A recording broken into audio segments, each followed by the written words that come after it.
Well, hello and good evening, everybody. Thanks so much for tuning in to Film by Bike on YouTube. We're here with tonight's Adventure Night show. This is going to be one of the best nights in this series. We know that when we show this in Portland at our signature film festival every year, the theater is just jam-packed with people who are excited to see these incredible films. So we're so glad to have all of you tuning in, and happy Bike Month. What an exciting month. We know that this is a different bike month. This is a bike month to remember. This is a bike month like no other bike month has ever been. And we as cyclists, we are innovative, we're creative, we're nimble and flexible. So let's see what we can do with that. Now, we came up with a cool idea the other day on one of our bike culture happy hours that we're producing a global bike pennant. This is a flag you can wear, print at home, wear on your bike as you ride around to say that you stand with the global bike fun movement. Now we're just getting that pennant started. Big thanks to the crew at Pedalpalooza here in Portland and Megan Sinnott for making that happen. We can't wait to tell you guys more about it, but that's just a little teaser for all of you who are tuning in today. We're really excited for Bike Month. We're celebrating harder than we ever do here at Film by Bike. We want to hear from you in the chat. How are you celebrating Bike Month? What do you usually do? What are you doing this year? And we're especially excited to hear from those of you who are involved in nonprofit organizations that typically do Bike Month events, because we know your events are going to look different this year. And for us at Film by Bike, we have a signature film festival that happens every May at the Hollywood Theater in Portland, Oregon, the historic, beautiful Hollywood Theater. Now, we're not doing that this May. The festival is on hold and we're waiting to see what the best options are for that. So for us, Bike Month is looking a little different. And then in addition to our signature film festival weekend here in Portland, when our filmmakers visit and we show 80 films over the course of 3 days, we also send our movie collections on the road. And they visit about 50 tour stops all throughout the world, visiting a variety of locations, often hosted by bike nonprofits who are working to strengthen their bike communities, galvanize their bike community, and inspire their riders. So quite often in May, Film by Bike's tour program is blowing up, going crazy. We're all over the globe. This year, that looks a little different. Many of our tour hosts have had to cancel their or postpone their events, but we just launched a new program where we are offering bike communities the opportunity to do their own customized, personalized, regional virtual event, much like what you're in for tonight.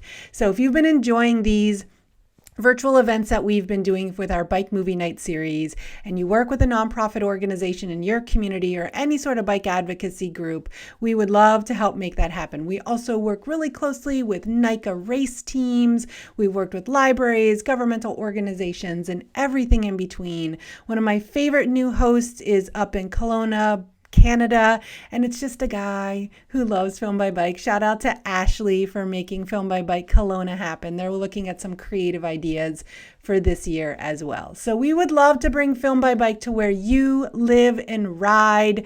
Let folks know in the chat if you want to connect up and coordinate, and then look at our website for all the details on how to make it happen. Send us an email. We'd love to chat with you more about that. Now, I'm curious to hear from those of you who have been to Film by Bike before. If you've been to Film by Bike in Portland or anywhere else, definitely let us know down there in the chat. And if you like what you are seeing here tonight, this was meant to be a 3-event series. We started off with Stories with Heart, the stories about how bikes are changing lives all throughout the world. It was a really powerful night. We had Jacob and Isaac from Pedalborne Pictures in the studio with us. They do some beautiful work for World Bicycle Relief and other sorts of great storytelling. They're based in the Bay Area. That was a really powerful night, really heartfelt and just super inspiring.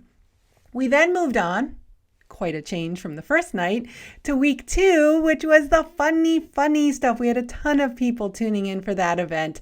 Lots of great films there. And now tonight we're on to adventure.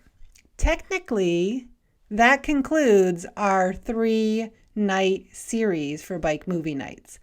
But in the process of going through and putting all these movies together, we found that we had a lot more films we wanted to fit in, and we just didn't have time for them. So we would love to open up that fourth bonus event. And we are getting really close to meeting our goal to make that happen. We're so excited. We're so close.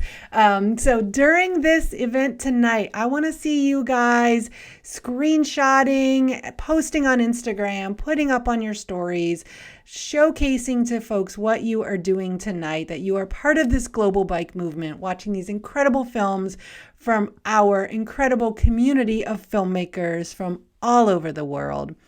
Let us know what your plans are, what your hopes and dreams are for bike adventure. Hopefully, I know for sure these films are going to inspire you to plan some really cool adventures. And so let folks know that you're watching. Encourage them to buy tickets. People can still watch all the shows that we've had in this series.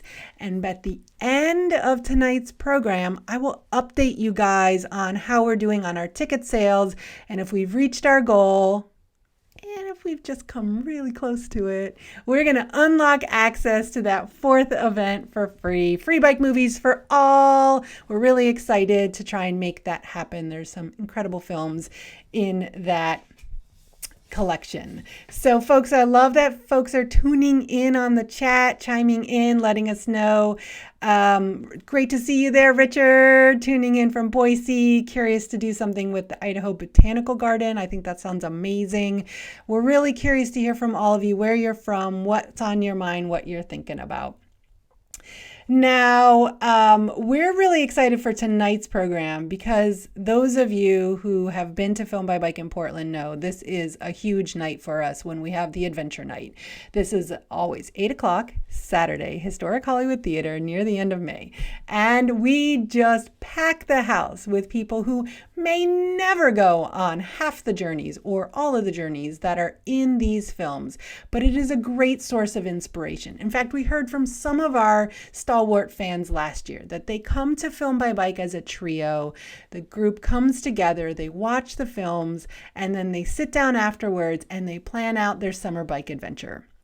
And I think that's just incredible. That's what we're all about here at Film by Bike. We're here to inspire people, uplift people, motivate you, and showcase what's happening in bicycle stuff all throughout the world. So tonight's show, we've got 2 sections of program, and we're going to take a break in the middle for a little intermission. Just a reminder, we want to see you guys putting it out there on the socials, showcasing to people that are watching these movies. If you liking the movies, let folks know, and encourage people to go to our website and buy tickets for the Bike Movie Nights, because if we reach our goal, we're going to unlock access to that fourth event absolutely free to the world. I'm really looking forward to that. So thanks for tuning in, Leanne from Chicago, my home city. Super great to see you here. And Honeybee, you've been to Film by Bike in Portland. That's great to see. I know, Dar, you're missing Film by Bike. We are really sad not to have it happening in May, but at the same time, we've been doing all these super cool global events online, and that's been a really nice way to scratch that itch for us to be able to stay connected with the community. So we're loving that. Now, we have a really full program tonight, and it's going to go a little long, similar to last week. So it's going to be great. We just couldn't resist. We threw in a real zinger at the end, a longer film that we just absolutely love, and it's just incredible. So the first half of the program is going to kick off, and then we're going to do an intermission. So I'm not going to talk anymore. Just going to go right into the films because we do have a jam-packed program tonight. Thank you all for tuning in. Make sure you leave your comments and ideas in the chat. We'd love to hear from you. And be sure to subscribe to our channel here on YouTube, because that's going to allow us to do a whole lot more in the future, and you'll be notified when we have cool stuff going on. So without further ado, let's watch some bike movies.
ね、結構美味しいね。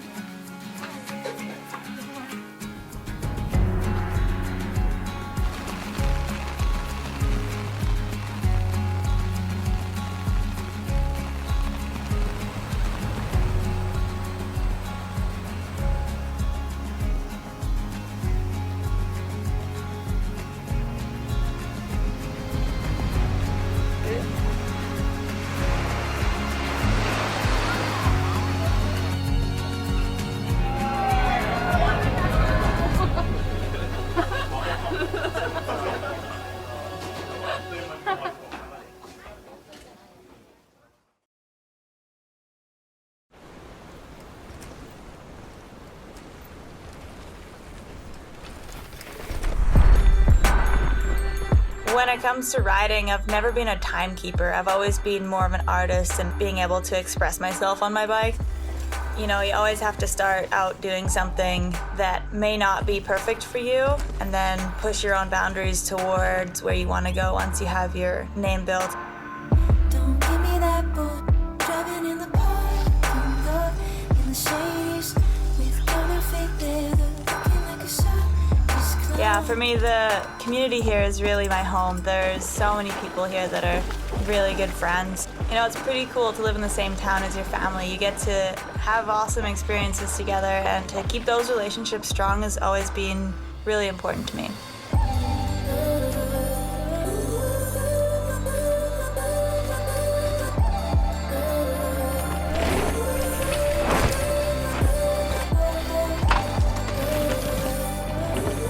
I moved to Canada when I was 11 years old. It took about a year for me to get my first real mountain bike, but the scene in Revelstoke wasn't huge. It was a pretty small core group of people that would, you know, get out there and build these pirate trails, and would have these trails that were made out of old kitchen cabinets for jumps and stuff. So it was like real janky stuff.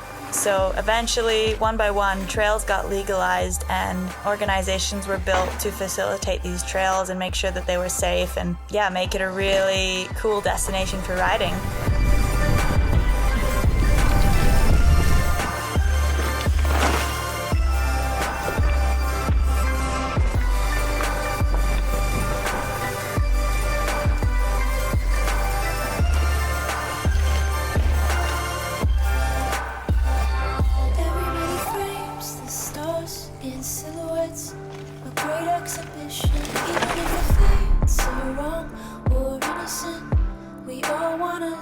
The thing that's kept me here is definitely the community. The people that have moved here over the years are people that are passionate about the mountains and kind of share the same outlook on life, and really like-minded people. So it's a changing town, and I like that.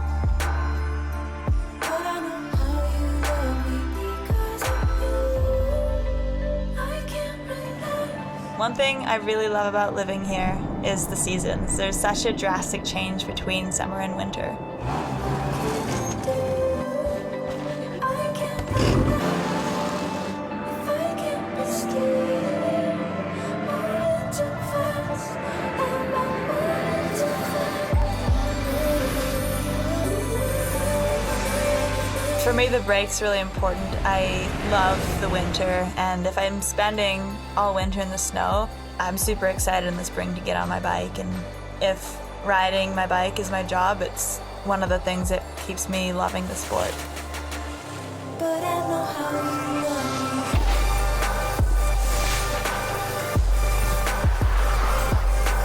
me.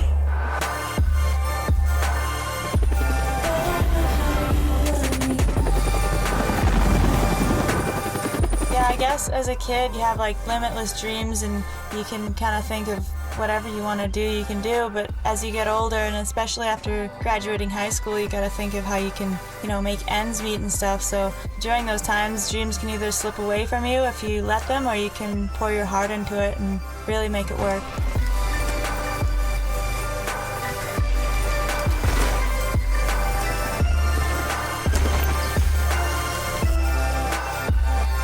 Everybody.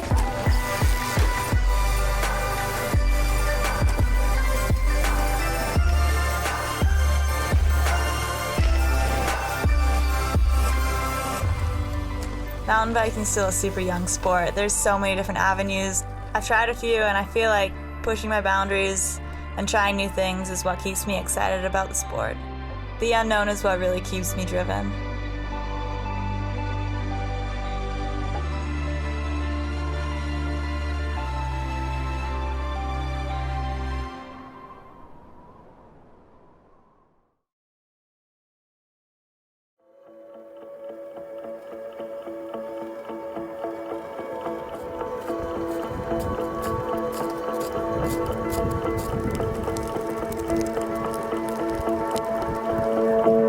When Chinese say nature is purposeless, this is a compliment.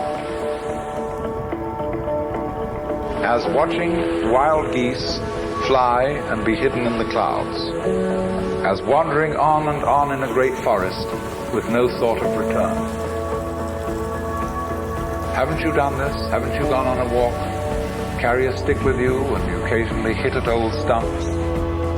It's at that moment that you are a perfectly rational human being.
I think previously folks were much more inclined to look at where lines had already been written down for them, and I think we still hear that conversation now.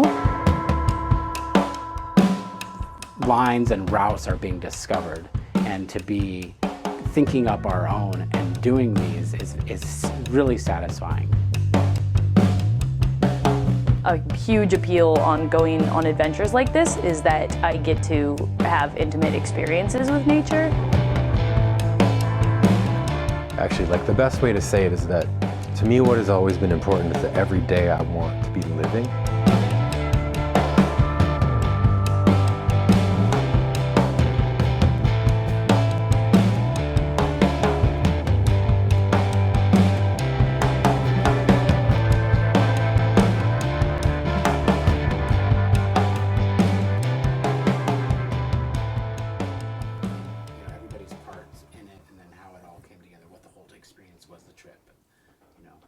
whole darn thing. The whole darn thing. So, Kim and Bjorn sea kayaked on their own journey.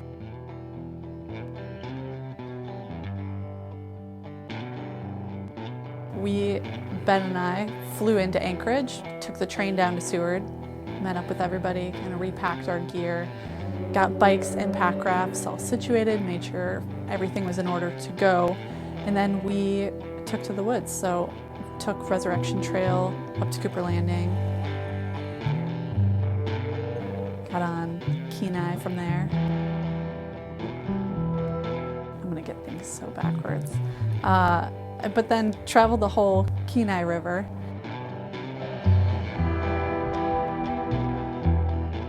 And then did some beach riding all the way down back to Homer.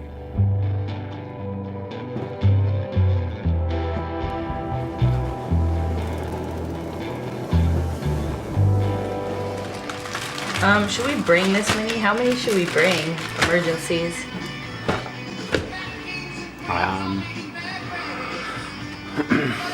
Is it nice to have more than one a day? Sure. Yeah.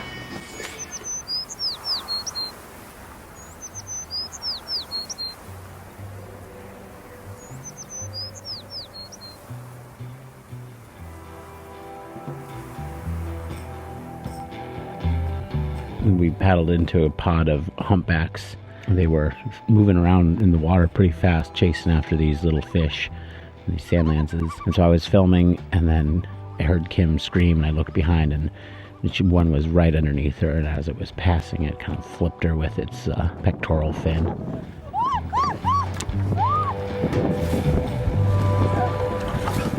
Holy shit.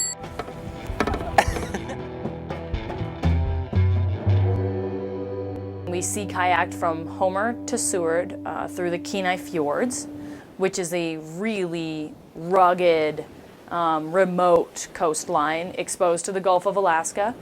It's a pretty advanced sea kayaking trip. The most exciting thing for me about it is that sense of exploration and discovery. You know, to go around headlands and capes that I've never seen before, and not knowing what the rock formations will look like, or you know, what kind of landscape it's going to be, or what kind of animals you're going to find, plants, that kind of things. It's just this amazing, remote, rugged coastline with a very rich animal habitat. You know, sea, land, air. The wildlife between Seward and Homer is just incredibly rich. It's the Kenai Fjords National Park for most of the way, so it's a lot of protected land. And so Kim had been really pushing for a while that we do that trip. So when she said, let's do a sea kayak trip, I said, yeah, okay, well, let's tack on a fat bike and pack raft element to it too. And so that ended up being this kind of circumnavigation of the, you know, not quite of the entire Kenai Peninsula, but of the Kenai Mountains, I guess.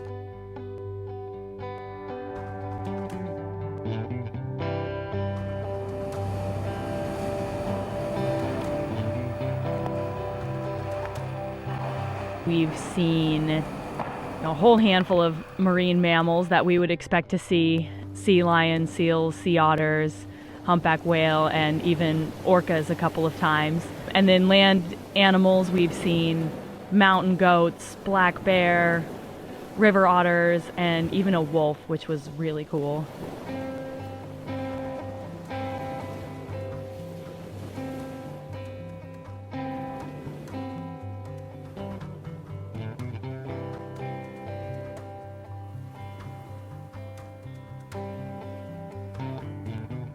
Part of what has always attracted me to the different pursuits that I've done is that the pursuit itself is rewarding in a kind of a playful way. You know, for example, like on our sea kayaking trip, it's not necessary for us to play in the rock gardens when there's swell, or to stop and surf for a little while, if our goal is to only just get from point A to point B. And yet we always try to kind of have enough time in the day and enough flexibility in our schedule to take advantage of those opportunities when they come up.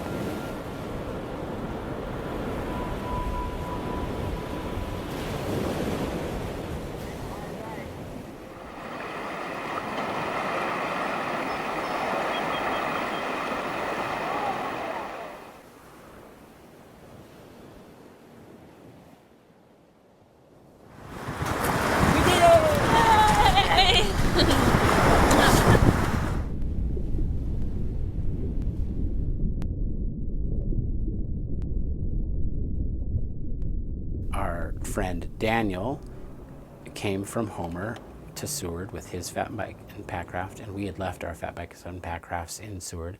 And Ben and Amy flew to Anchorage, took the train down to Seward, and we all met up there.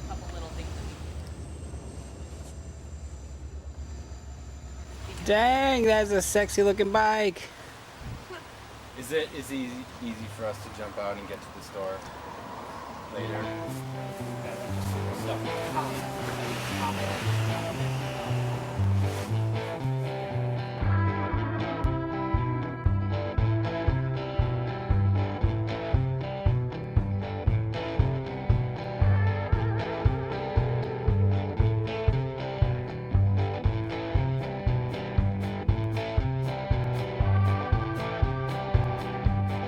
There seems to be this kind of common idea, which I think most people would probably identify with, that if you're in the woods, it's this sort of sanctuary, calming, quiet, reflective place, which it is. But having these tools like the Packraft and the fat bike, it allows you to get to those places, to have those experiences.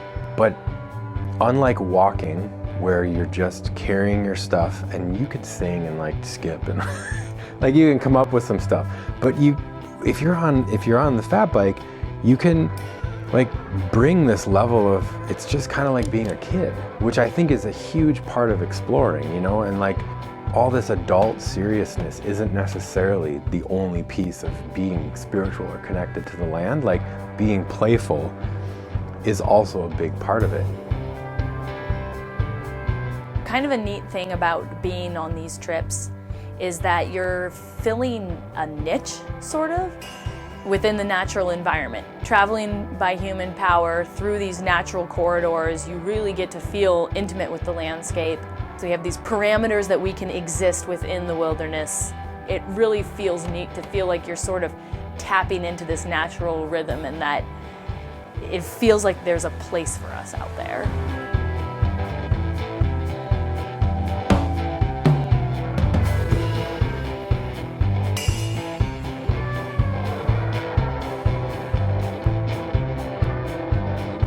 You got to really be honest about what your skills are and where you're lacking, and be willing to learn and be humble coming to it.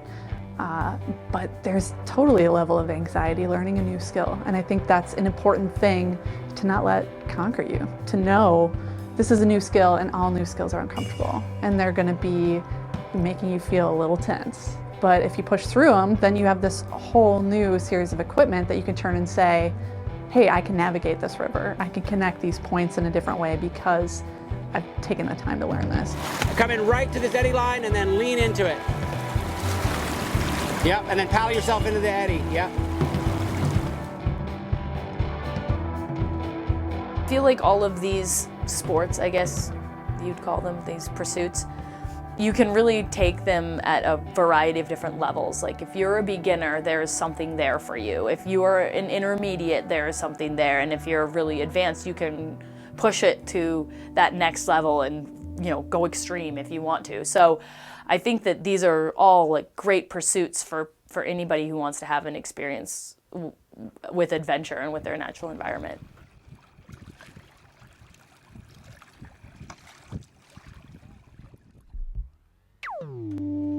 You know, you can take a myriad of lines to get to where you're going. You could choose the most direct line, or you could choose a really, you know, screwy line that takes you off, you know, left field, and it's bumpy and rocky, and you drive through a creek, and you know, whatever. There's always different ways that you can approach the terrain that you're riding on, and that's that's the playful side of it. You know, for me, is I like trying to keep that, to make it be fun and interesting, moment to moment, and, you know, to the best of my ability. It's all mud, like all through here.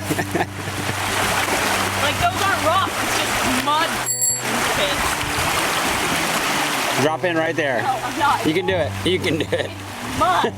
You can do it. Come on, you can do it.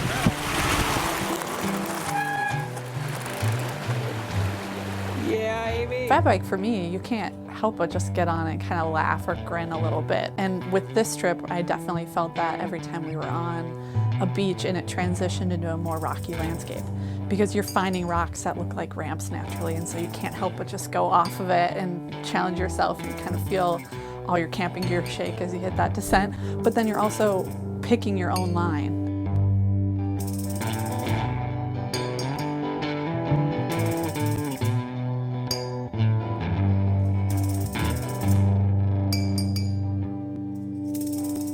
Things that go on in the world that kind of bring you down, and you go out into the, into a wild landscape, and you get to be reconnected with things that really matter, seeing nature on its own terms.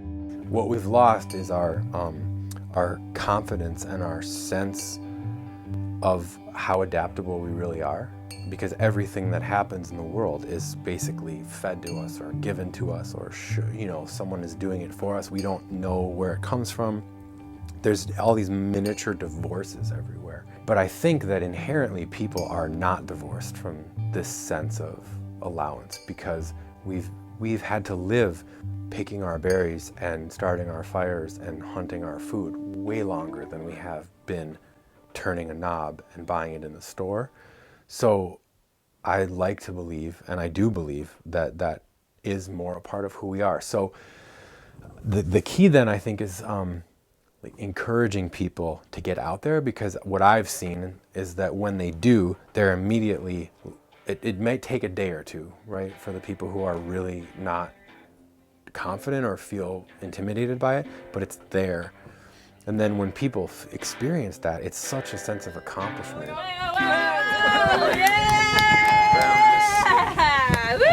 I've rambled around this town, but I always see a friend I know. When I go rambling round, when I go rambling round, if the wind comes from the north, or the rain might turn to snow, but I'm out to do the best I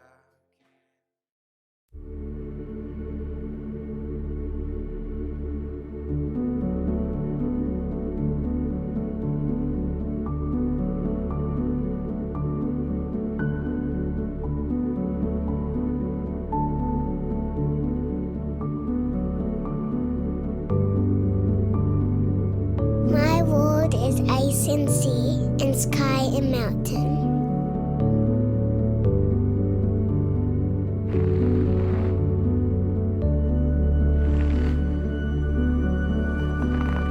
When I dream, everything is blue.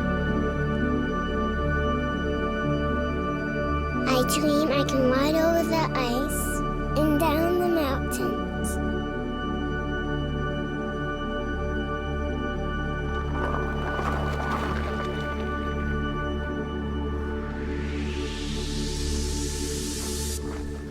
And someday, I think I won't be the only one.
I had never really taken an uncalculated risk. I'm not athletic, I'm not tall, I'm not strong, I'm not fast.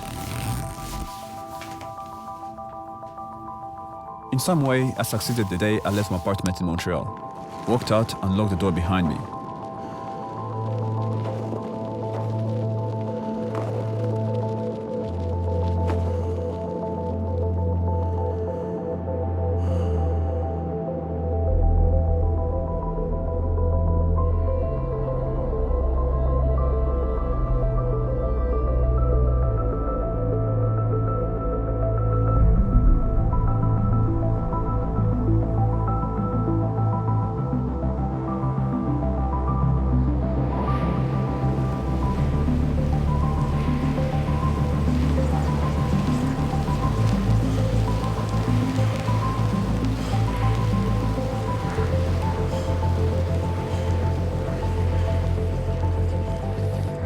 I was born in Rwanda, but because of the conflict in my country, our family moved to Canada. When I was a child, I read Around the World in 80 Days by Jules Verne. The stories of freedom, seeing the world, really appealed to me. But I was young, and those dreams seemed so far.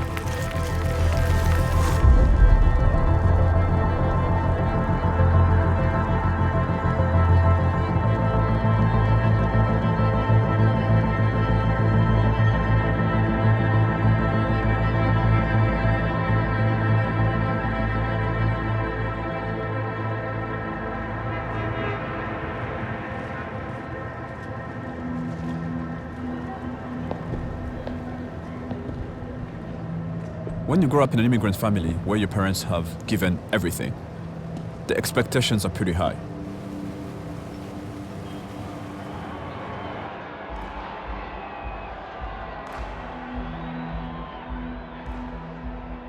Success means becoming a lawyer or a doctor, getting married, and having children. I'm not married, I don't have children, and I'm a DJ.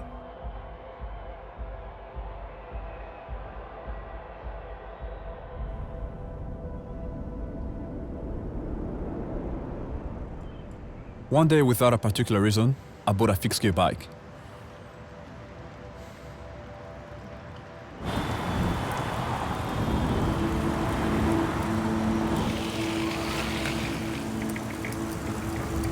The first day I went around the block.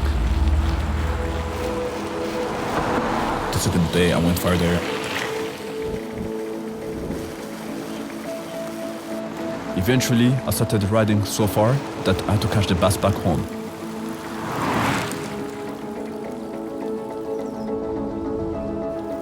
It felt that I was doing whatever I'm supposed to do on this earth.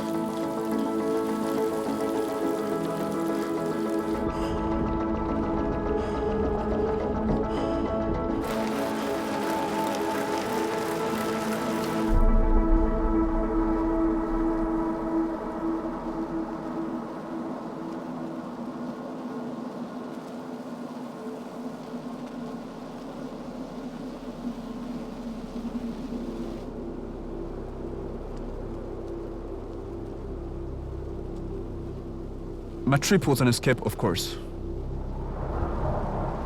I was running away from the expectations.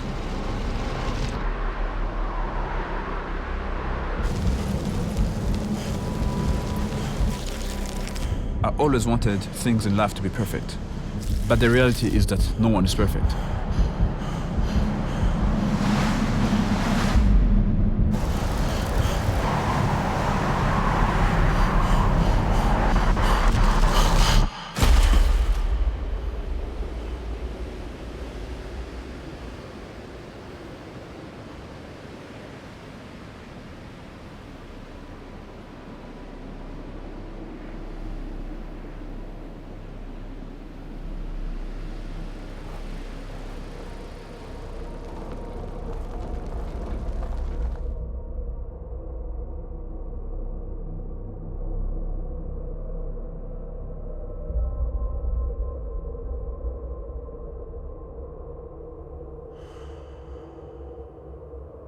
After everything I've been through across the country, today feels like the last test.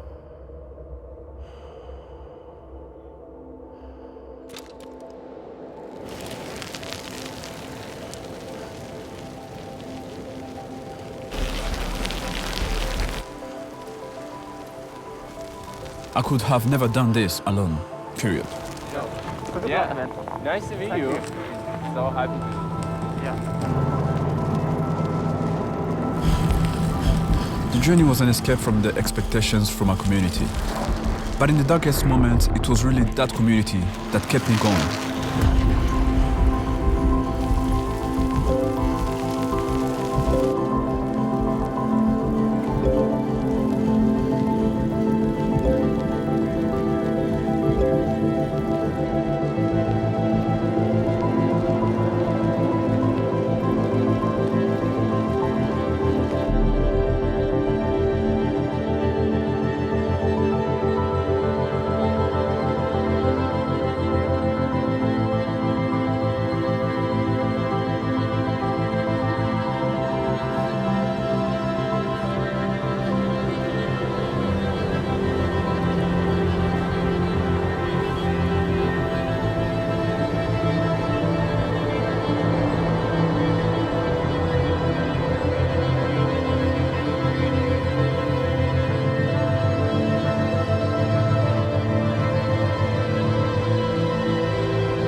The most interesting thing about it is being able to get away from the normality.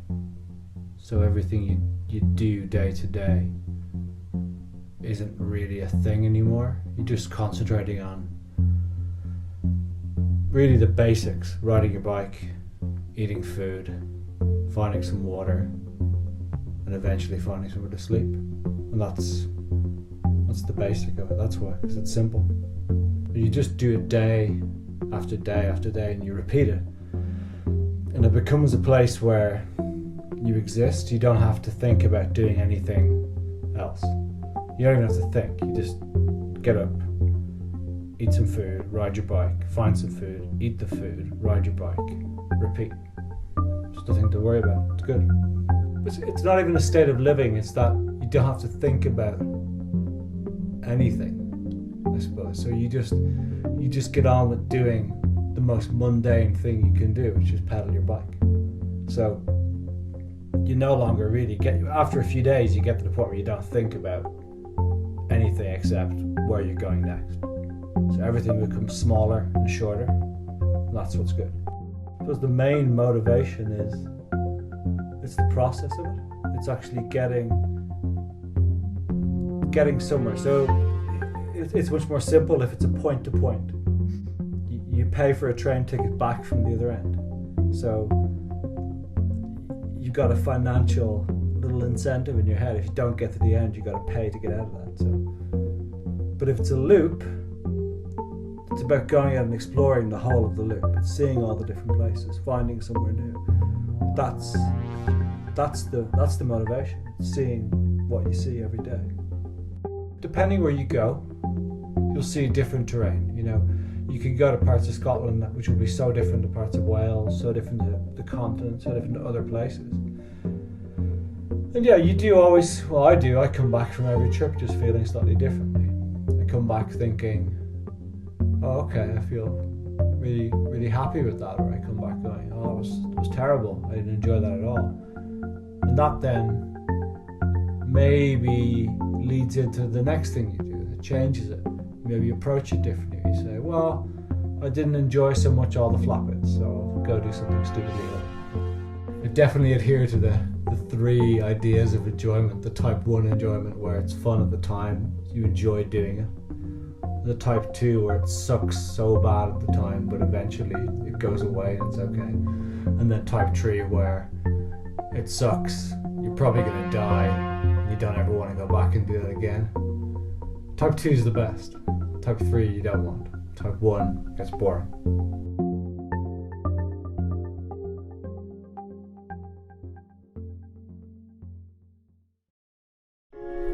You know, for the most part, I felt good.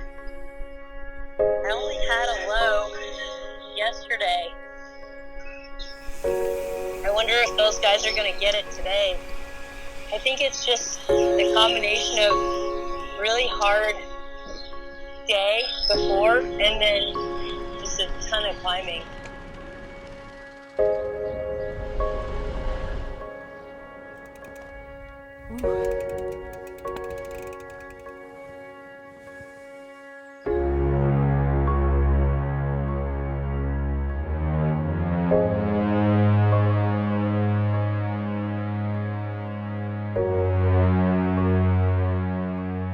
The Nevada 1000, it's a pretty crazy thing.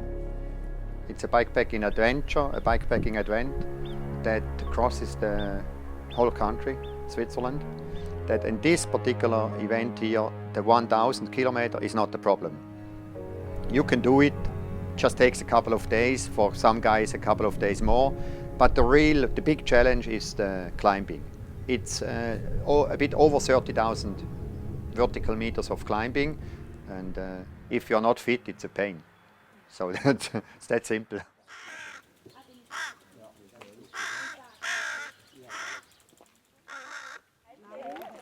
Lyle! Go!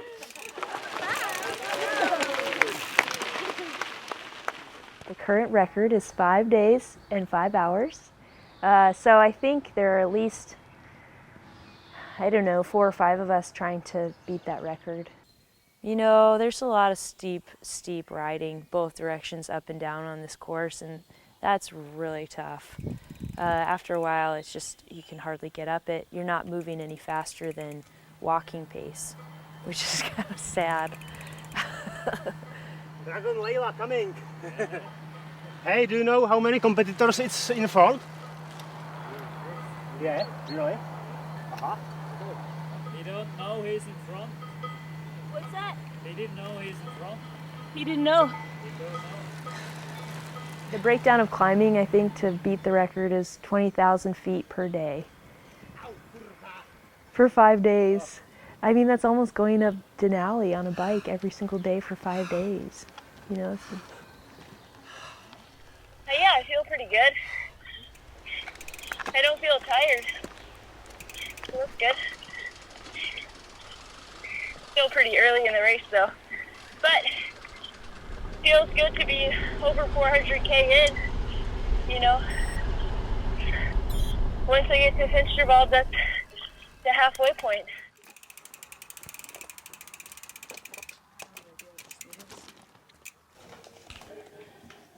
Oh, I should change.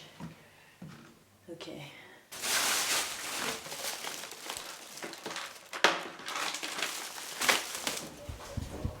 Yeah, it's not totally dark.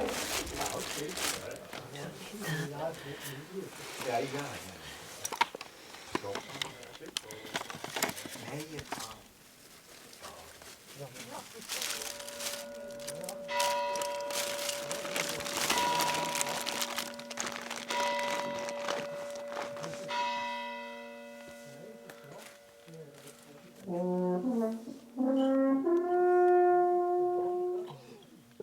No way. And I look over and this guy has this Alphorn and he's just playing it in celebration. And he's just this really funny guy. He lives in Finsterwald. He's always cheering for people even when they're just on training rides. And then I hear later in the race that he was on his balcony playing the trumpet when other riders came in. And Willie said one time, one guy was riding up and he pulls out his trumpet and starts playing. And then the guy's wife says, that guy doesn't have any bags on his bike. He's not in the race. So he had to put his trumpet away.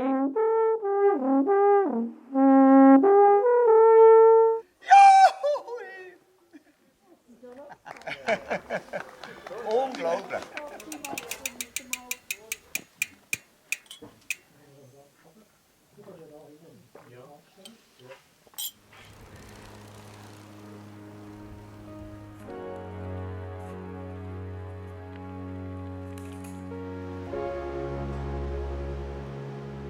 Stefan is fast. He still has fast legs.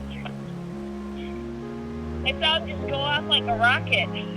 Maybe he's trying to mess with me.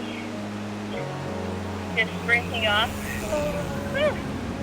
He told me that he has a nickname for me and it's WMM. Wife of Mad Max. Yeah. He's a nice guy.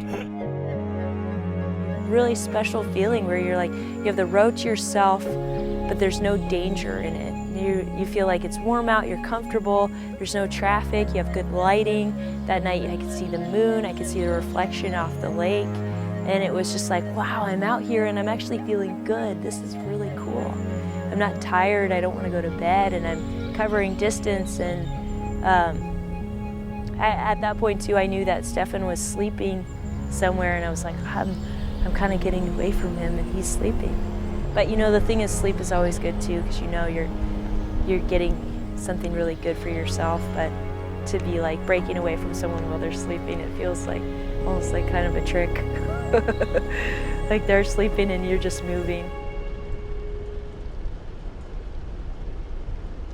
Oh, that's really pretty. We should just stay up all night all the time. Then we get to see everything.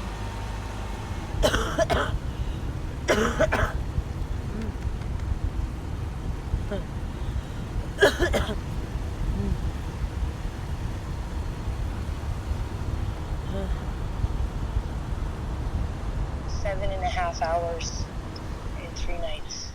7.5 hours and 3 nights. And the total amount of climbing, this is just insane. Until this time, everything is perfect, but this night it was really hard. Yeah. It's hard race. He's so funny. He does stuff like he's not carrying anything, so he just asks people for stuff all the time. Like, asked some old guy to lube his chain for him. He called out to a farmer and he was like, "Hey, can I buy some milk?" And the guy just put milk into his water bottle.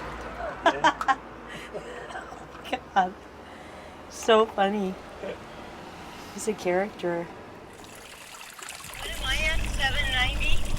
You are at 796. 796. Wow. I mean, people were from all over the world were following this little race in Switzerland. I mean, there were only 40 people that entered the race.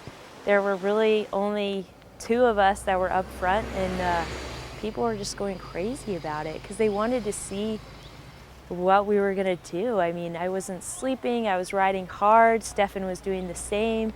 I think it was pretty mind-blowing for people to see this level of competition and the amount of deprivation.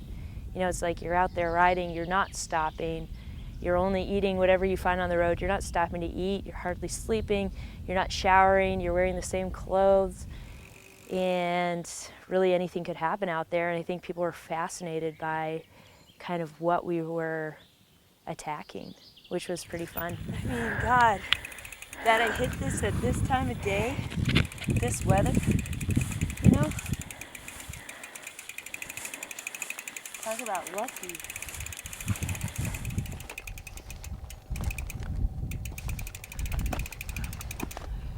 Ooh. Woo! Here. Because I'm already so kind of diminished that I think I would just snap. So I'm being really cautious on the descents because I don't want to fall. Because, you know, it's like when you're healthy, you can kind of take a hit, but I'm not.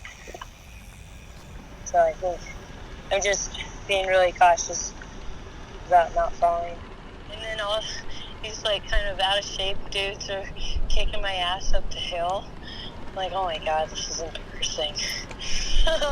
Oh man. This kid just burned past me on an e-bike last night. I was like, ooh. I'm at, what am I at? 910. We have a really, really cool finish. I think we have one of the coolest finish of all bikepacking events around this globe. We finish right at the statue of Freddie Mercury. He's very reliable. He stands there all the time. He waits for the last guy. He's greeting everybody. And it's an ongoing joke when you pass a guy in the race, the guy that gets dropped says, hey, please tell Freddie I'm coming too, a little later. Ciao.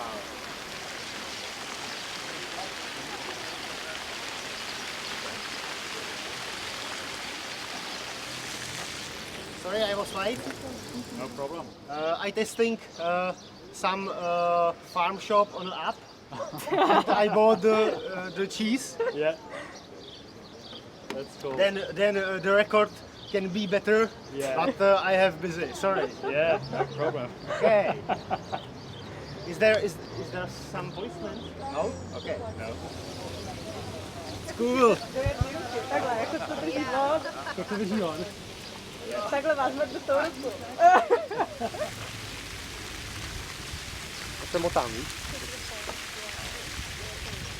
I am absolutely tired. Tired? Congratulations. Yeah, thank you very much. Good job. How you feel? I'm okay. Okay. I'm tired, but I'm climbing, and I'm just gonna do my best to finish strong. Get this done. Hey, and just one important question. One guy from Switzerland, it's behind you. Be careful. Yeah. Okay. I think about 50K to go, and then Stefan told me that that Christoph was coming behind me, and so then I really kicked it into high gear. I was like, oh no way, I'm not getting third. I can't let that guy catch me.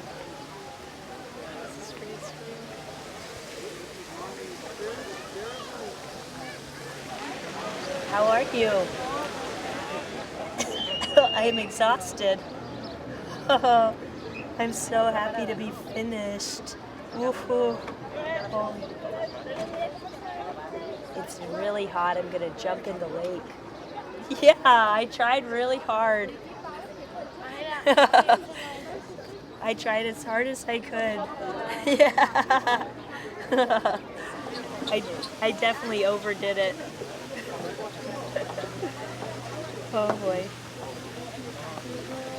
Thank you. I will. And we'll. That was nice.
right, folks, welcome back. I hope you enjoyed the first half of our program for tonight of the Adventure Night Festival for Film by Bike. Tonight we were showing some of our favorite films from our collection from the past 18 years. And tonight's films are featuring stories of adventure on the rugged road. Second half of the program is going to be slightly different than the first half, and I think you guys are going to love it. So I hope you guys enjoyed those films. We couldn't resist slotting in that final film there with Lael Wilcox. As you guys saw in the chat, Lael is an ultra endurance cyclist. She has just a great attitude about her pursuit of adventure, and there really just doesn't seem to be any ego in the game for her. So we've been following her closely. We have some great other films that we'll be showing about Lael all throughout the fabric of our festival, including for this year, for the 18th annual Film by Bike. We've got an incredible film about some of the struggles that she has faced as a woman in the ultra endurance realm, something that should not be happening, but is in this day and age. Hard to believe, 2020, what? So we're really excited to be showing that. It's been great to see all of you guys chatting in the chat, telling us your hopes and dreams for bike adventures, sharing some resources of where you've been, where you want to go, and helping people link up. And I love seeing all that happen. As you see from the countdown timer there, we've got just a little bit of time left in this intermission, just a chance for you guys to grab what you need to grab.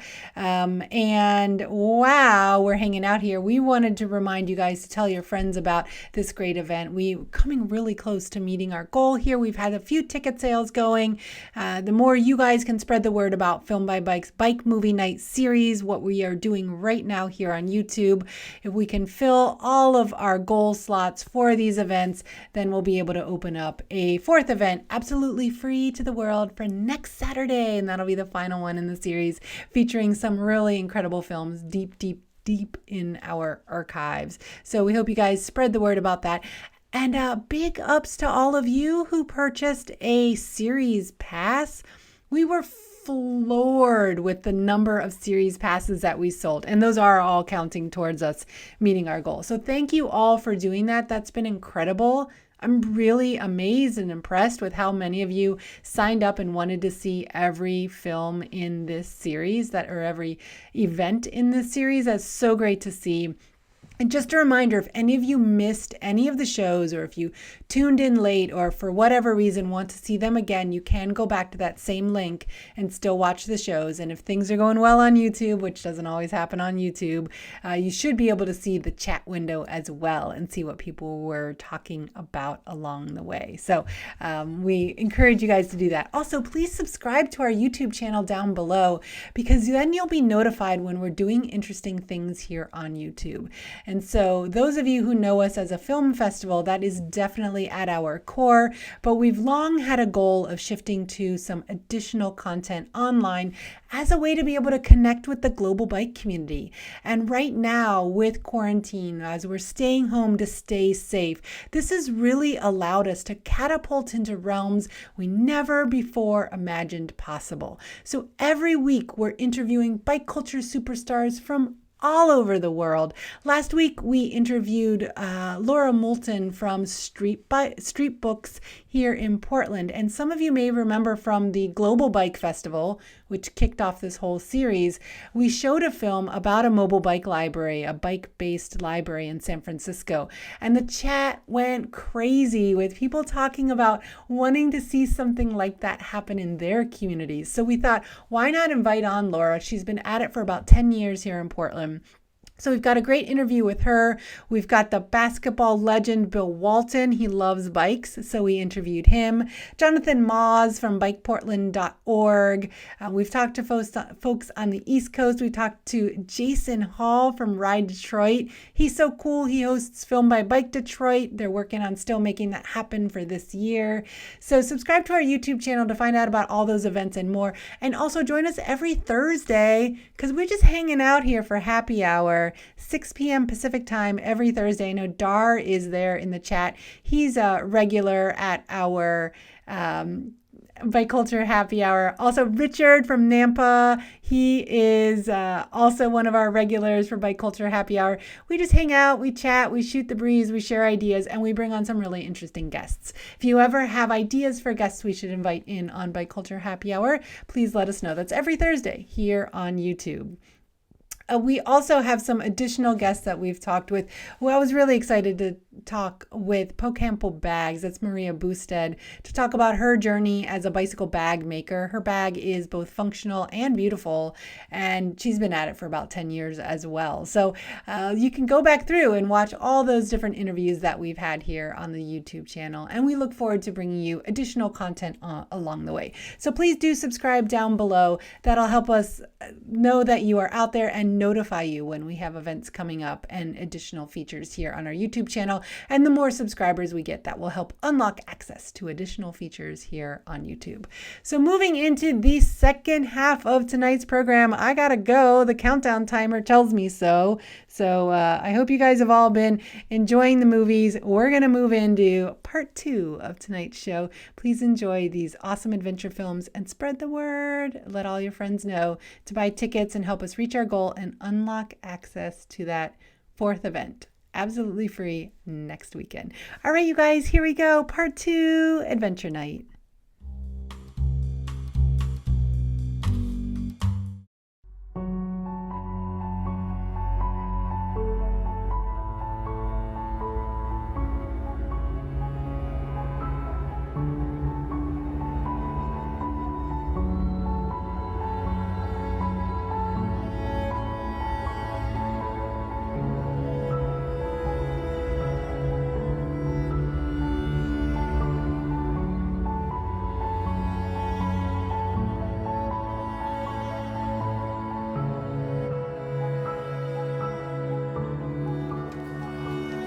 I grew up on a bicycle.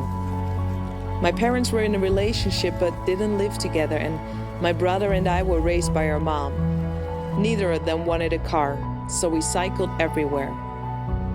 Before I was born, my parents took a bicycle trip to Italy, a story I proudly share with my friends in school. When they talked about it, there was this bliss and energy coming through they probably didn't even notice, but I did. At 18 years old, I moved out of my mother's house, craving independence. But as I looked around me in a world of grown-ups, there were so many things I couldn't understand. Unwritten social rules, expectations, convictions, standards, and seemingly not a whole lot of people questioning them. I needed to break free. I got on my bike more often. And when I was 19, I took off on my first multi-day trip. After 10 days riding around Germany, I returned wide-eyed, having experienced a more intense form of freedom than I'd ever felt before. En 2 koeien. Oh, ik heb bijna een kip op mijn hoofd. Now I ride my bike across continents, and I live out of my panniers. Everything I need fits in 6 bags. Cutting down on stuff brings me back to the essence, to the things that really matter. Make contact, share, learn, grow. Esteban? Hello. Hera. The bicycle gives me the opportunity to get close to the local people. I don't just pass through, I live where I ride.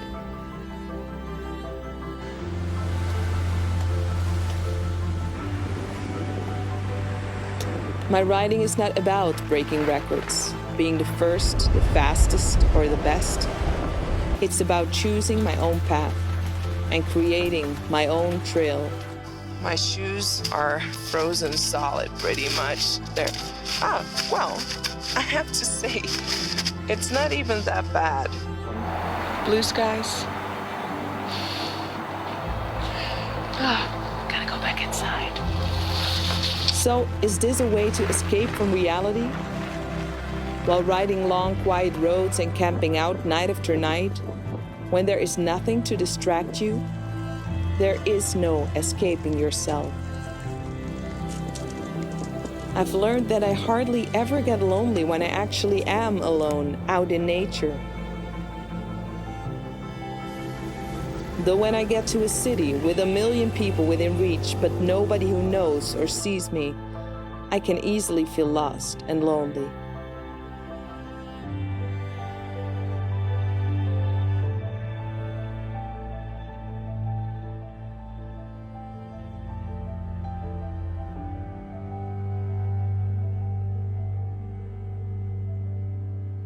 My bike has become a part of me. He and I are inseparable. I get asked a lot if I travel with others or if I have a boyfriend, and then I tell them, "This is my boyfriend. We travel together." Yes, I'm in love with him. And I like to think that feeling is mutual.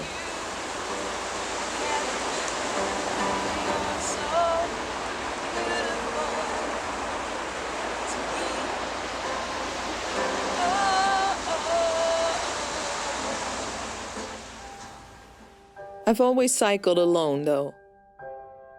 I like it that way. I get to make all my own decisions. But sometimes I miss the warmth, understanding, and joy that I know can be found in a relationship. And sometimes it just gets tiring. Every bit of planning, problem solving, and decision making comes down to me. No one else is taking over. Ever. I have to take responsibility for whatever comes my way, whether it's dehydration or a snowstorm, being homesick or getting harassed by border police. If I feel victimized every time the wet wood doesn't want to burn or I'm fighting against a headwind, I may as well go home. I know I do what some people call living the dream. But it's not a dream. It's not perfect. Far from it. But it's all I want. To me, it's life. Inside out and without reservations. It's my way to understand what we are doing and what my part is in that.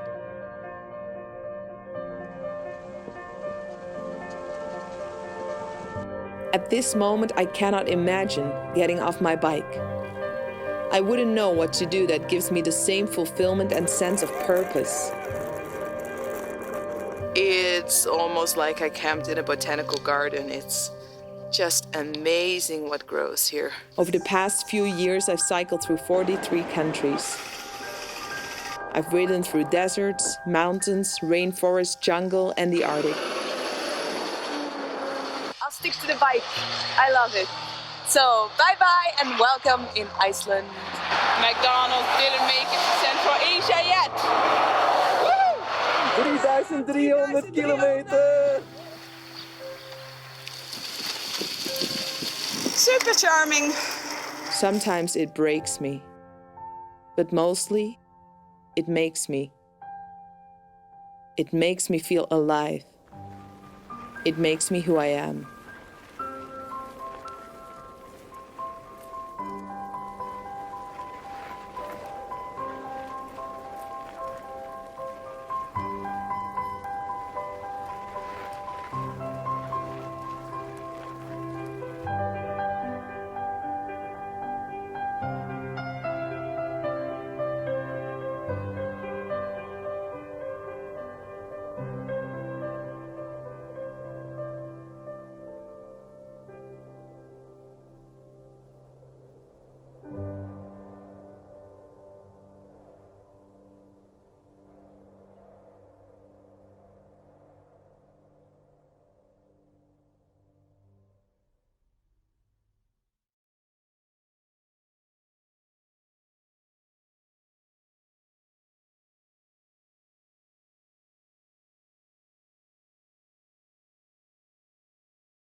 This is no simple reform.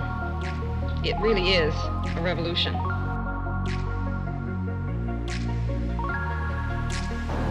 It's my first bike camping trip, so yeah, I'm so excited.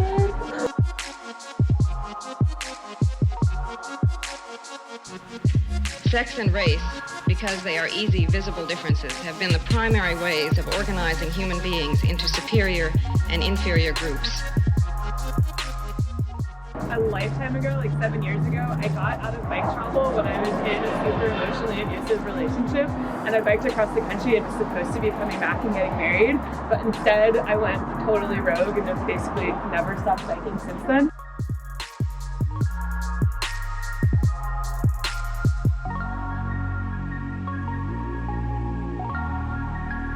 We are talking about a society in which there will be no roles other than those chosen or those earned. Let's go. We are really talking about humanism.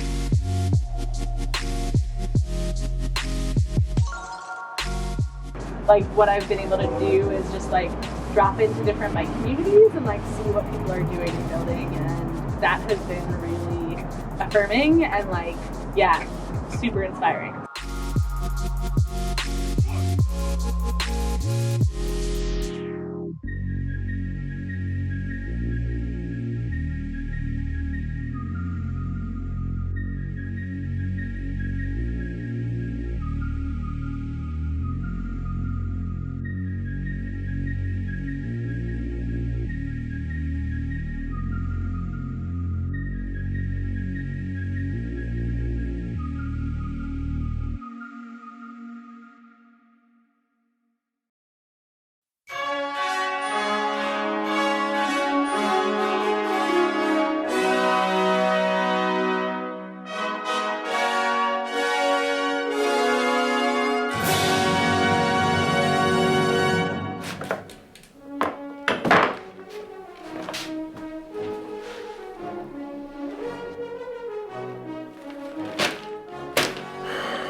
There are doors in the night that hold places to explore, where adventures are framed like never before. Like a recurring dream, you emerge from the fold and prove it's okay to grow up, but to never grow old. Hello, old friend. It's good to see you again. I've missed our adventures that roll without end.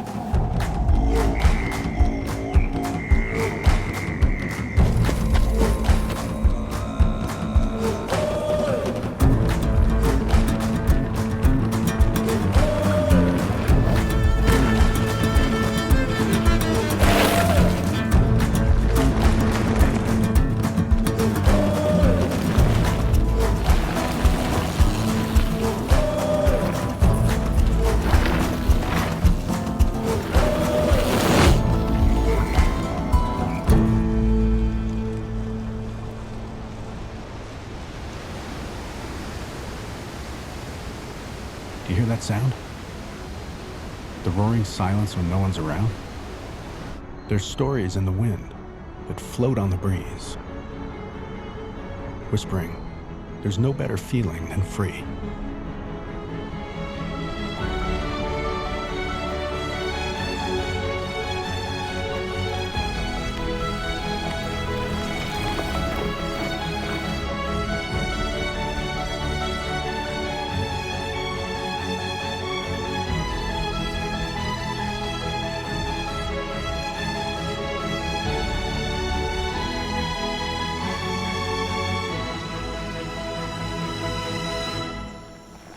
Some of life's little secrets, the ones I keep, are found in a world where the trails run deep.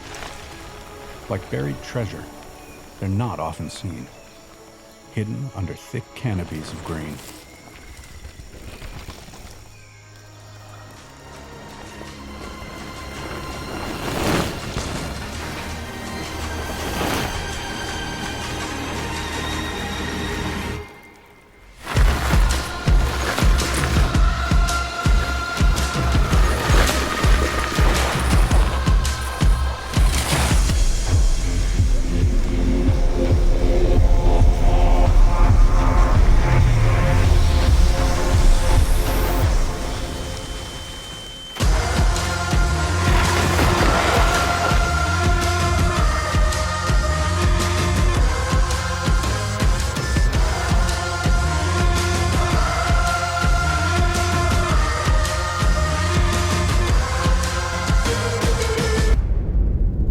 Sometimes you just have to let go.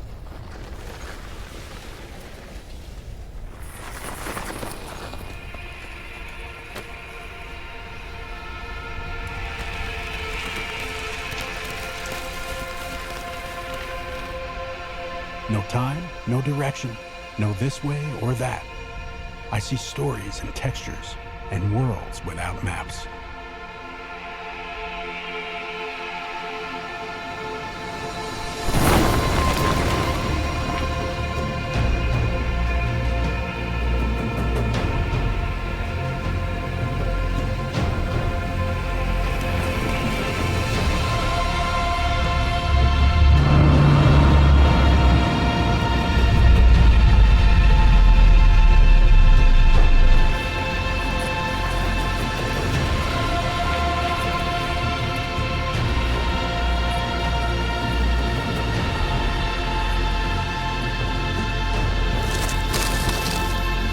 Every great ride has to come to an end. Or is it a place where the next will begin? Be well. Ride fast. Till next time, old friend.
found my way home. Just me traveling alone.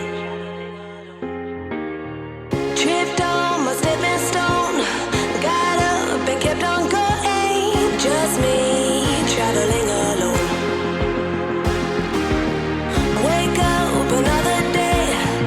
I need to find my way home. Just me traveling alone. Tripped on my stepping stone. Got up and kept on going. Just me traveling alone. Wake up another day. I need to find my way home. Just me traveling alone.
Mountain bike भनेको चाहिँ अब मेरो आत्मासँग जुड्या जस्तो भइसक्यो क्या।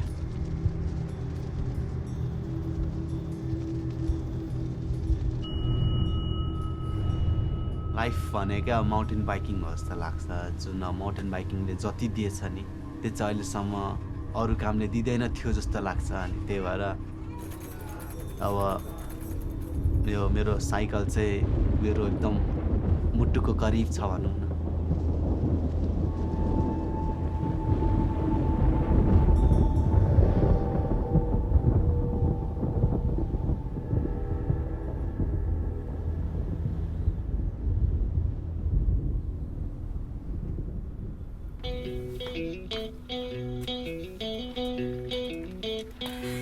Mummy जान्छ है।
मेरो नाम चाहिँ राजेश मगर हो। म चाहिँ 21 वर्षको भएँ।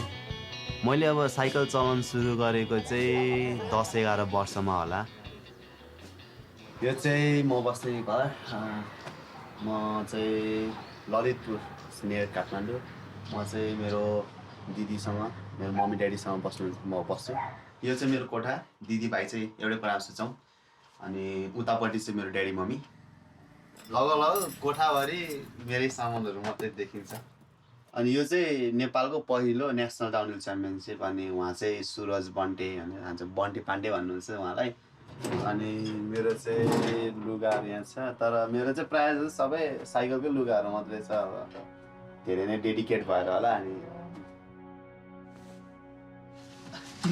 साइकलको सामान नेपालमा चाहिँ माउन्टेन बाइकिङ नट सो पपुलर के बिकज मान्छेहरू त्यति धनी पनि छैन क्या यहाँ अनि साइकल किन्न सक्दैन थियो मैले कति भन्थेँ मम्मीलाई मम्मी साइकल किन्दिनँ तर अब मम्मीले चाहिँ अब आश देखाउनुहुन्थ्यो क्या अब अहिले पैसा छैन पैसा चाहिँ किनिदिन्छु भन्नुहुन्थ्यो मेरो मम्मी चाहिँ घरमा काम गर्नुहुन्छ होइन बिहानदेखि बेलुकासम्म भनौँ न दुःख गर्नुहुन्थ्यो अब हाम्रै लागि दुःख गरे ड्याडीले ज्यामी काम गर्नुहुन्थ्यो यति दुःख गर्नुहुन्थ्यो तर त्यति दुःख गरे अनुसार चाहिँ पैसा त्यति कमाउँदैन थियो क्या हामी जस्तो मान्छेलाई चाहिँ अरूको काम नगरी नहुँदो रहेछ भनेर हामीले पनि यस्तो गर्नुपर्छ भनेर उसले सानैदेखि बुझ्दै गयो क्या त्यही काम गर्दा गर्दा पैसा अलि जोगाएर उसले अब ऊ बेलामा मलाई त्यति ख्याल त भएन उसले कति महिनामा पैसा जम्मा गरेर साइकल किन्यो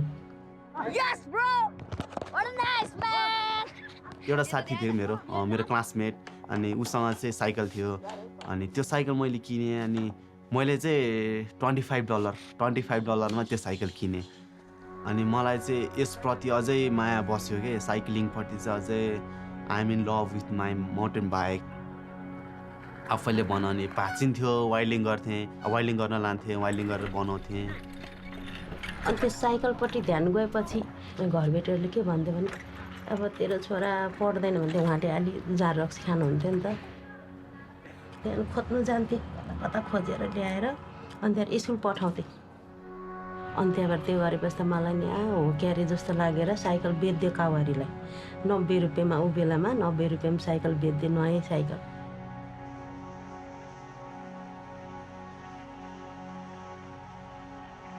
जब चाहिँ मैले अब सबै खेलेँ होइन तर जब मैले साइकल चलाएँ होइन साइकल चलाउँदाखेरि चाहिँ अब अर्कै फिलिङ्स क्या हुन्छ नि अनि युट्युब भिडियोहरू हेर्न थालेँ अनि त्यसपछि साइकलको फोटोहरू गुगलमा फोटोहरू हेरेँ अनि मैले सोचेँ के त्यो साइकललाई म मोडिफाई गर्छु भनेर क्या जस्तो डाउनहिल बाइक हुन्छ त्यस्तै बनाउँछु भनेर सोचेँ यति अब साइकल बनाएँ होइन मेरो माइन्ड चाहिँ अर्कै टाइपको क्या अनि जब स्कुलमा हुँदाखेरि नि साइकलकै बारेमा सोचिरहने अनि स्कुलमा अब सरहरूले टिचरहरूले पढाएर आउँछ तर आफू चाहिँ साइकलको ड्रोइङ गरेर बस्ने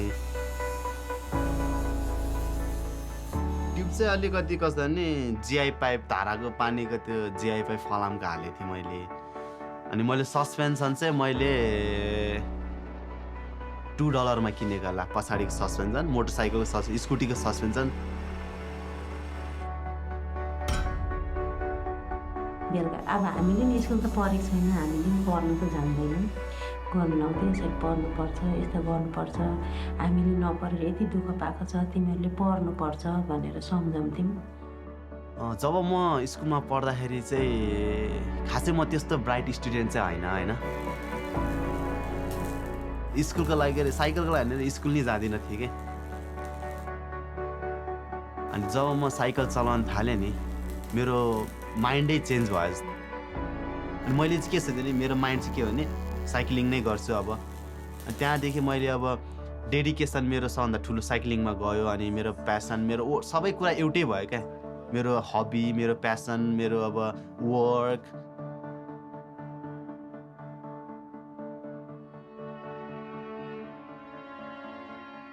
ट्र्यापर सस्पेन्सन हाल्नलाई हेड एङ्गल नै चेन्ज गरेँ त्यसपछि अनि सबै भयो मान्छेहरूले मलाई भन्थ्यो त्यो साइकल नचला त्यो साइकल हुँदैन यो टिलमा चलाउनु मिल्दैन नचला भन्थ्यो अब जे गरे नि अब आफैले रिस्क उठाएर अनि आफैले चलायो क्या अनि चल्यो त्यो साइकल धेरै चल्यो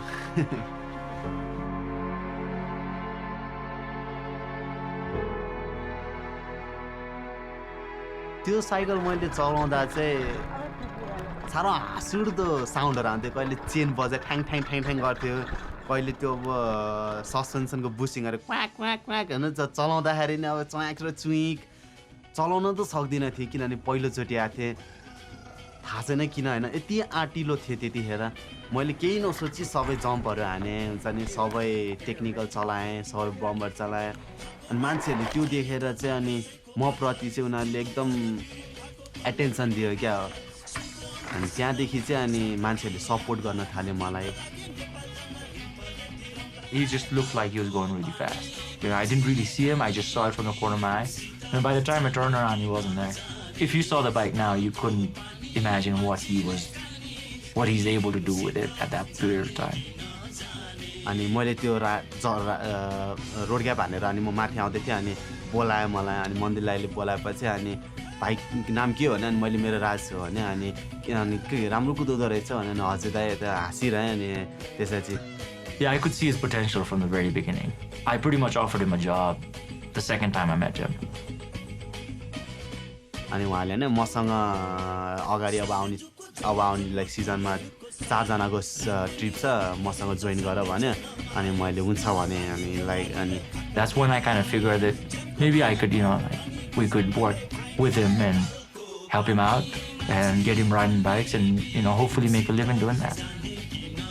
Mountain bike guiding will pay the wages for him and he'll make a good living for himself. But he's got a hunger for racing and he's got to quench that thirst. มาคาราเจสค่ะ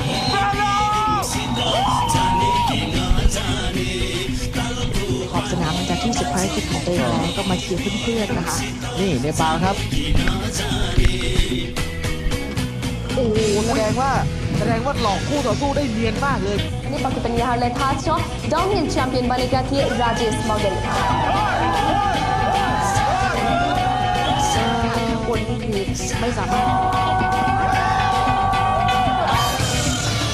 अब त्यसको लागि hard training गर्नु सकिन अनि अब 1-2 set champion भएर काम छैन होइन अब नाम रोशन गर्नु पर्यो भने त होइन अब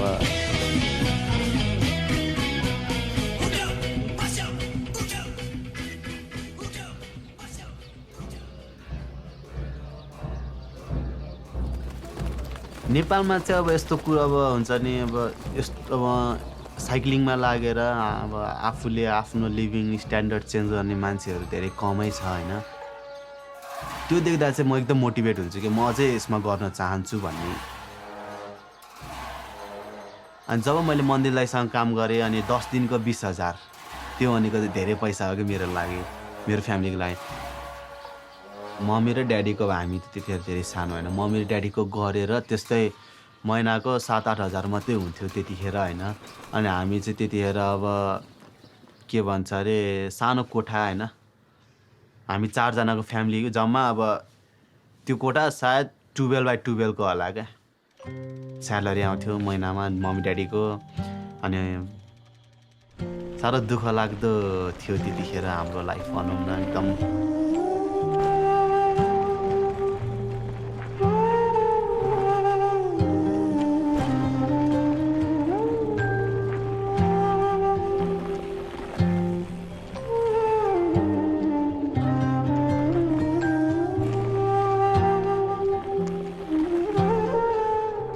ड्याडी मम्मी काठमाडौँ बसेको त्यस्तै अब 25-30 वर्ष हुन लाग्छ तर स्टिल हामी एकदम त्यस्तो अब हुन्छ नि 25-30 वर्ष बसेको जस्तै देख्दैन ड्याडी चाहिँ कमाउने मम्मीलाई दिने फेरि माग्दै अब रक्सी खाँदै हिँड्ने होइन त्यस्तो थियो कि अनि जति जे गरेर सबै मम्मीले गरेको के अनि त्यही देखेर मैले चाहिँ सानैदेखि मैले पनि अनि आफ्नो लागि चाहिँ आफूले कमाउनु आफूले कमाउनु आफ्नो लागि आफूले कमाउनु पर्यो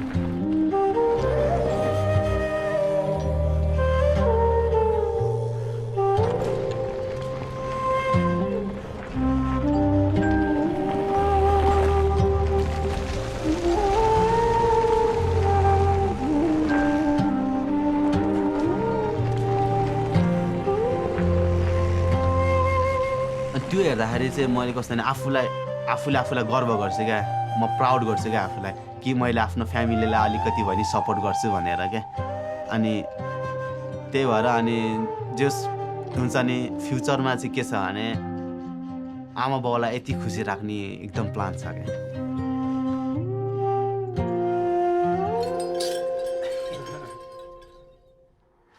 मैले चाहिँ सोचेको थिएन अब हुन्छ नि साइकल चलाउँदाखेरि नि म बाहिर जान पाउँछु भनेर विदेशहरू भ्रमण गर्न पाउँछु भनेर सोचेको थिइनँ म चाहिँ नेपालबाट होइन अब म चाहिँ नेपाली अनि एसियामा चाहिँ अब यो एसियन माउन्टेन बाइक च्याम्पियनसिपहरूमा जाँदाखेरि नेपालबाट नै राइडरहरू छ भन्ने हुने क्या अब Basically, the only international races he's raced in so far have been in the region, but he needs to break out of that. And it's not the same level as the European races or the North American races.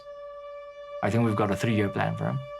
And I think by the 3rd year, we want to see him sort of do the full calendar in the EWS, really see where he stands amongst, you know, the world's fastest racers. Right now, the main restriction is his travel visas. I think it's going to be testing for him. It's obviously not going to be easy. There are some very, very fast guys out there. But I think he'll compete. You know, he doesn't give up.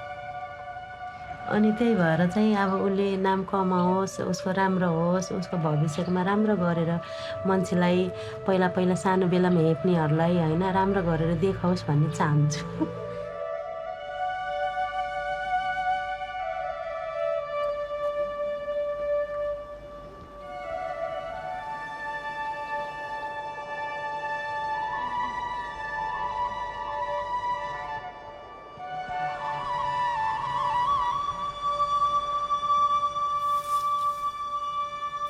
Just imagine a kid from the outskirts of Kathmandu, you know, just riding a bicycle that he welded together himself. Is it very realistic that every other kid who rides a bike in Kathmandu is going to end up the same way as RJ? Probably not, but it is an inspiration that kids can look up to and understand that if they work hard enough, good things can come their way. I think he's super proud to be Nepali, and I think he is super proud to be Nepal's fastest rider. A kid from Nepal is taking on the world.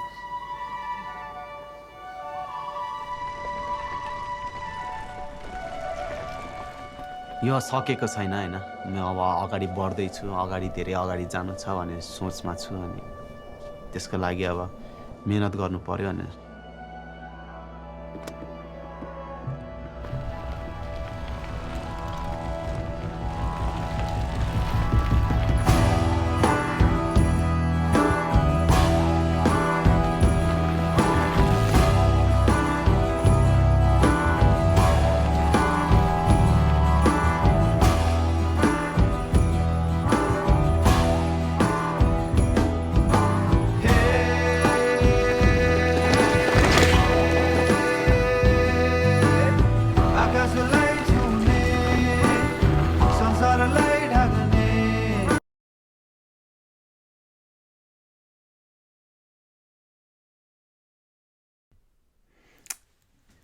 All right, folks, thanks so much for joining in tonight. It looks like we had a little technical glitch at the very end there with RJ Ripper, but we were at the end of the film anyway, so we're just about to roll the credits there. Big ups to Joey Schuessler, the filmmaker behind RJ Ripper. We've shown a ton of his films over the years. We're big fans of his work. He's based out of Colorado. He's an adventure filmmaker, a bicycle adventure filmmaker. He is quite often out on the rugged road in all sorts of areas doing extreme bikepacking adventures and filming it beautifully along the way. Really what makes Joey really stand out to me is that he's a talented storyteller as well. And I think the RJ Ripper story is a great example of that. I'm really excited. That was a passion project for Joey. And I'm really excited that he was able to make that film happen because RJ Ripper is not yet huge, but he's gonna be huge, right? Like it's so obvious he's gonna be huge, but he's just in that just being discovered phase. And I think that's a really exciting time to be telling his story. So big ups to Joey. Thanks so much for RJ Ripper. That was a really exciting film for us to show in our tour program. It's been really well received in every tour location that it's gone to. So this has been Adventure Night. Thank you all so much for tuning in. Thanks for joining us in the chat. I've loved reading your comments and hearing what y'all have had to say. I want to wish everyone a happy Bike Month. This was a great way to kick off Bike Month with these films. And we have been pushing that we would get all of these great people signing up to buy tickets for these events as a way to catapult us into our goal realm so that we could launch a fourth event absolutely free. And I know I talked a lot about that on the show tonight. It was really important for us to be able to meet that goal, to be able to sustain the work that we do throughout the year. Film by Bike is truly a labor of love, an artistic dream come true for me. Our team is all on hold right now during quarantine, so they're sitting tight, waiting till we can get things back up and running. So your support with these bike movie nights has made an extremely huge impact on the work we do, and I want to thank all of you for that. I know I talked a lot about reaching our goal to be able to unlock access to that fourth event, and I'm really proud of all y'all because we saw some ticket sales come in like crazy all throughout the night tonight. So thank you, all of you, for your good work. We're celebrating here, obviously. We're really excited that we are going to unlock access to that fourth event next weekend. Thank you to all of you for spreading the word. We saw a huge surge in ticket sales just throughout the evening tonight, and that is awesome. You're going to love the films that we show next week. We are going to show you some crowd pleasers, standout favorites, award winners from our collection. But indulge me if you will. I'm going to show you a few films from the early days of Film by Bike. I want to give you all a taste of what we were doing in those early days. Film by Bike has been around for 18 years. We got started just as bicycle culture was really burgeoning here in the Portland area. The years 2000, 2001, 2, 3, 4, and 5 were an extremely formative time here in Portland. Critical mass was phasing out and new ideas were coming into play, and Film by Bike was just one of those. So we've really been here every step of the way, every pedal stroke of the way, as the bicycle culture here has grown and evolved. Portland is certainly one of many amazing bike cities all throughout the world, but in terms of the bike fun and the bike culture, we really have some cool stuff going on here, and we're so excited to be able to share that with the world. So I'm excited to be able to dig into our archives and show you a little taste of what we were showing in some of our earlier days, as well as some incredible films and award winners. So I encourage you all to tune in next week. We'll be sending out more information about how you find the link to that event and make that happen for all of you guys. I hope you guys all have a great night and tell us a little bit more about what you've been up to, what you liked with the films. It's been fun to see all of you in the chat. I think this is a cool way. I don't know. What do you guys think? I think this is a cool way to spend Saturday night. I know we all can't be out there riding as much as we'd like to, and that is hard, especially for those of us who live in areas where the weather's been fantastic, like more or less here in Portland. In the background there is my gravel bike. I took that out for a spin on the neighborhood alleys today with my dog. That was my adventure today, and it was great, and I really enjoyed it. So, we have to make do. May is Bike Month. It's gonna be a very different bike month than we've ever seen before, but a great opportunity for the global bicycle community to rise up and showcase that we are resilient. Fighting for our right to the road is nothing new. We are no stranger to adversity as cyclists. So May being Bike Month during quarantine, I'm really excited to see the creativity that groups bring to the table.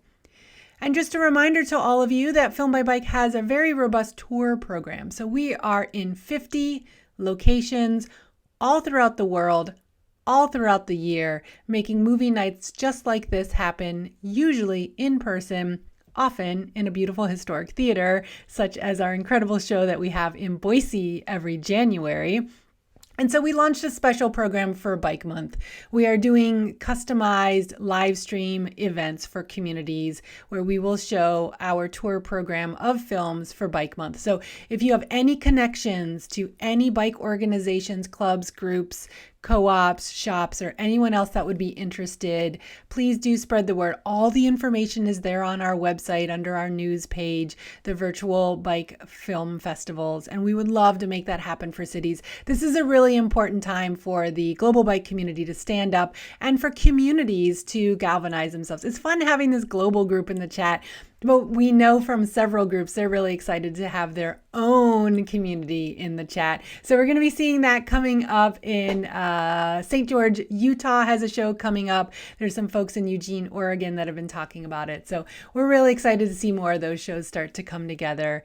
We love, thank you, Dan, for complimenting my water bottle cage. That is a PDW bird cage, and I'm really happy with the way it stands out on the bike. PDW is a great company for if you're looking for some bling for your bike. They do lots of great stuff. They're based here in Portland.